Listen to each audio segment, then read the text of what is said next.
and welcome to today's brief. Myself, Liam Mycroft, will be delivering the European Convention on Human Rights, or also known as the ECHR.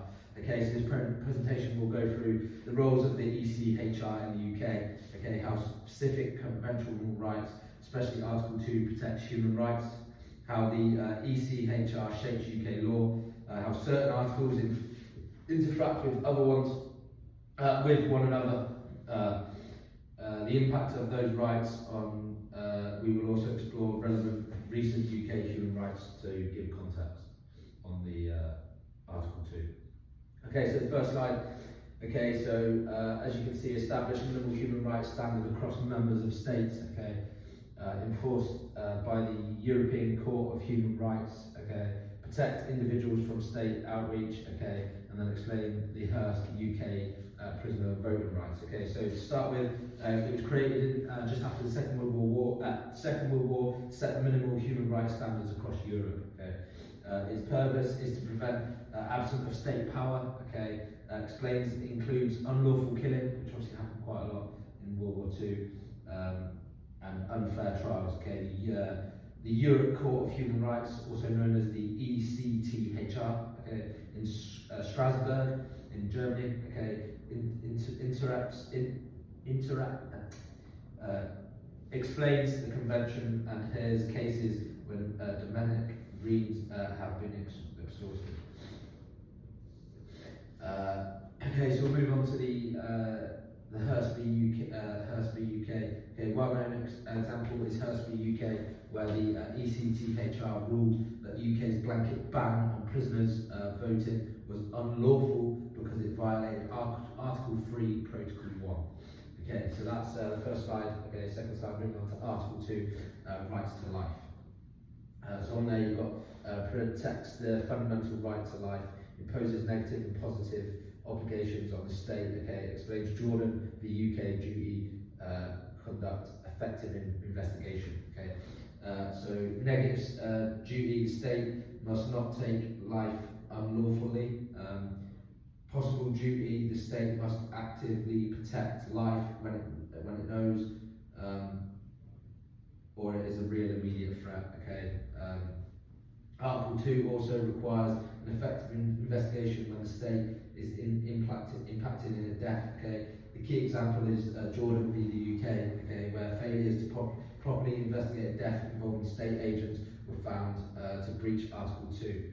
Okay, this has deeply influenced UK policy, inquests, and according to framework. Okay, framework. So obviously we learn, and we then look at it, and then we then develop certain articles and guidances that we follow. Okay, and that's just how everything works in policy in the British life, British Army, public services. It's how we learn and how we become better. So the next slide. Okay, Article 2 protects rights in the UK. Okay, requires through the investigation into death involving state agents. Okay, shapes police use of force policies, informs Article 2 compliance and inquests. Okay, so investigations when people die involving police, prison service, or other state authorities, the UK must conduct a thorough independent investigation. This also applies to the death, mental health setting, or in custody. Okay, use of force. Okay, policy, police's use of force guidance must comply with Article 2. Lethal force can only be used when absolutely necessary. So British Army shoot to kill. Okay, the British police they shoot to neutralise unless absolutely necessary, like you do see in the news sometimes. We've got a card alpha, they've got a similar, so you can't just go around obviously killing, but we do shoot to kill, but they shoot to neutralise if necessary. They don't take life. Article 2 inquest. UK coroners must hold more exclusive inquests when Article 2 is engaged, looking not only at how the person died, but how the whole scenario, circumstances, and how it came around. Recent UK cases on the last slide, Mohammed Inquest 2022 have clarified when Article 2 investigative duties are triggered. So that's the most recent. Okay, moving on to the next slide. Human Rights in Act 1998, ECHR into the UK law. So when it came into the UK law, courts must intervene. UK law comply with the ECHR example. Okay, we'll go into the example as we go further down into the slides. Okay, so the ECHR was brought into the UK law through Human Rights Act 1998. Public authorities have a legal duty to act and use the conventional rights. Okay, courts must interrupt UK legislations in the way that aligns with the ECHR whenever possible. UK courts can issue conflicts with the Parliament decides whether to amend the law. Okay, so a major example are Amet versus Secretary of State of the Home Department,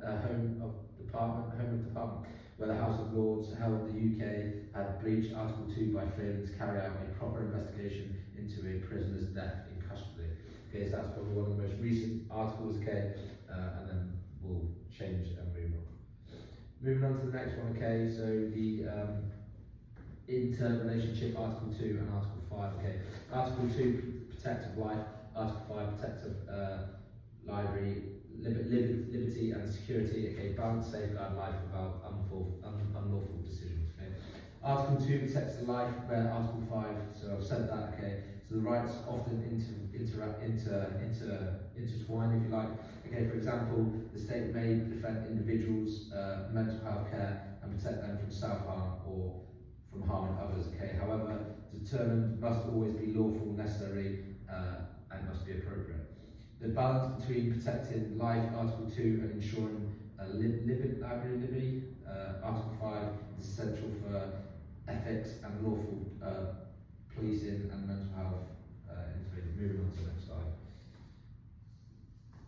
Okay, next slide. Okay, the interrelationship, Article 9 and Article 10. Okay, Article 9, freedom of thoughts. Article 10, freedom of expression.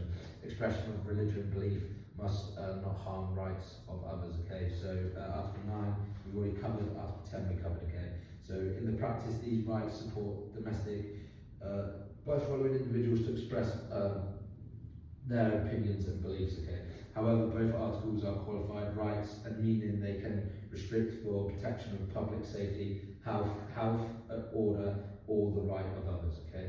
An example is Birmingham City Council versus ASFA, okay, 2020, okay, where protesters outside a school over LGBT, okay, inclusive education raised tensions between expressing religions, beliefs, Article 9, and the rights of others to feel safe and free from harassment. Moving on to slide 8, okay, so the ECHR and democracy, okay, so ECHR supports democracy by protecting individuals from government overreach and ensuring accountability. Okay, so prevents checks on the state power. Okay, supports free debate and protects minimalist voices. Okay, so Article 10. Okay, freedom of expression. Article 11, freedom of assembly. Article 9, freedom of belief. Ensure that people can hold the government account. Okay, Article 2 also supports democracy by requiring transparent and accountability. Okay, when the state is involved in a death, those rights correctly ensure that social remains open. Okay, and protects of people's voices. Okay, moving on to slide 9. Okay. Recent UK human rights cases, okay, Mahau inquest, okay, Article 2 investigation scope, okay, and then the Birmingham school protest, balancing Article 9 and 10, okay. So going into the first one, I'll go more into depth of it, okay, so the Mahau, I might say that wrong, sorry, 2022, the High Court ruled or whether Article 2 investigation duties were triggered in a case involving vulnerable women who died unacceptably while under mental health services. This helps clarify when the state is responsible for protecting life and when an enhanced Article 2 inquest is required.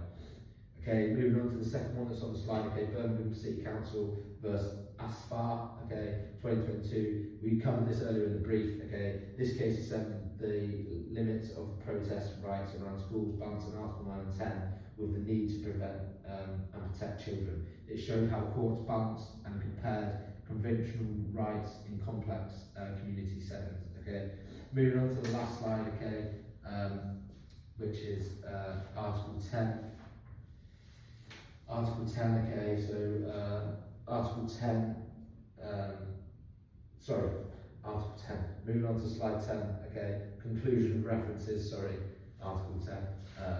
Slide 10, okay, ECHR continues to shape the UK rights and landscape, okay, Article 2, Centre of Safeguarding Life, okay, and I've got 2 references, okay, and then I'll break the references down for all the references that I've got on my speaking notes, okay, and what I've delivered you today on the next slide. That's just 2 of the main ones that I've used for today, okay, and then there's a full reference list on the last slide for anyone that is interested where I've got today's information from. Okay, so the ECHR plays a central role in safeguarding human rights in the UK. Article 2 is vital because it protects the rights of life and requires a state accountability. The ECHR continues to influence UK law throughout the Human Rights Act. Articles often interact and courts must carefully balance them to ensure domestic fairness. Recent UK cases demolish that conventional rights remain reflective and active in shaping public authority and behaviour. Okay, moving on to the last slide. Okay, so there's my reference list. Okay, so I broke it down into the cases. Okay, so all the cases that I've mentioned today. Okay, the legal parts. Okay, the books. Okay, and the sources, and then the reports at the bottom. Okay, for where I've got the reports from, and that is my PowerPoint presentation delivered on the ECHR, mainly focusing on Article 2, but